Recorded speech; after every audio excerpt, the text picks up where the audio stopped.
juste un truc. L'autre jour que j'étais en balade, je suis allé dans un café dont je tairai le nom par courtoisie.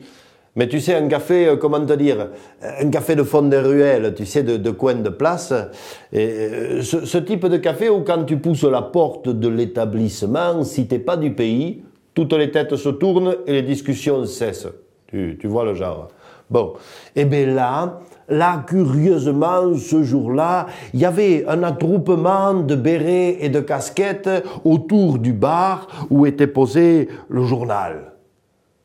Le journal, celui qui sert à emballer le poisson et nettoyer les vitres pour ce qui est des pages nationales et dont les pages locales sont le saint graal de l'information. Bon. Eh bien, là, il y avait les papys qui râlaient, qui fumaient. Et qu'est-ce qu'il y avait dans ce journal pour mettre en colère comme ça la garde et l'arrière-garde de la maison de retraite, tu peux me le dire? Je sais pas moi, un tremblement de terre, un remaniement ministériel, une crise financière. Non. C'était l'ours. Mais oui. L'ours, toujours l'ours, encore l'ours. Non mais, quel talent ce Martin quand même. Attends.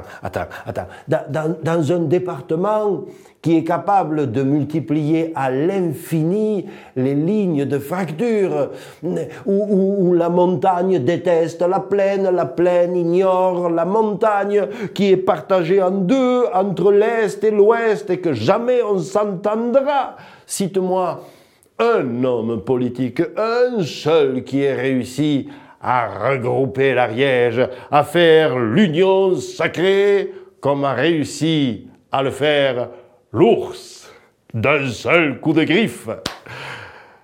Oui, contre lui, je sais bien, contre lui, mais quand même, il a réussi à faire l'union de tous les Ariégeois. C'est quelque chose. Bravo, Martin, chapeau.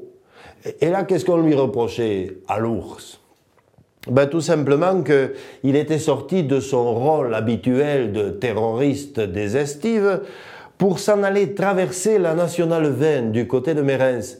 Et au moment où passait un minibus transportant des handicapés, alors bon, il y avait eu percussion et ça faisait le drame.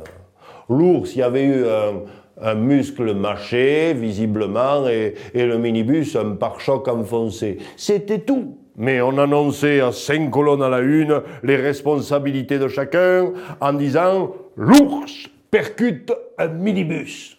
Ah mais... Et tu les aurais vus, mes papis, saloperie d'ours, mais tu vois, mais c'est un scandale. Et ils s'attaquent à des handicapés, aïe, quel malheur. Et tu les aurais vus, mes papis, la moustache frémissante, la casquette en arrière, prêts à s'en aller reprendre le combat contre le vieil ennemi atavique, prêts à ressortir le fusil de chasse pour s'en aller courir les bois. Tu les aurais entendus brailler là au fond du café. Entendez-vous dans nos montagnes courir ces féroces ours slovènes qui viennent jusque dans nos bras nous bouffer nos bêtes et puis nos gouailles. Ouh, ça gueulait. Bon, ça gueulait surtout peut-être que avec les conneries de l'ours, un jour, ils la fermeront, la Nationale 20. On ne pourra plus monter au pass. Ne plus monter au pass. Le drame. Ils étaient là, prêts à reprendre le combat, quand le plus ancien d'entre eux a posé un index accusateur sur la photo en dessous du titre. Regarde, oh! Tout le monde s'est tu, a regardé. On avait mis là le minibus et son aile défoncée, et les journalistes n'avaient pas songé à flouter la plaque d'immatriculation. Et c'est ainsi que les casquettes et les bérets, en se penchant, ont vu qu'au bout du doigt accusateur, il y avait le numéro du département.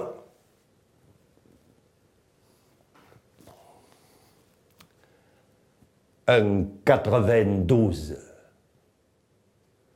un 92. Oh putain.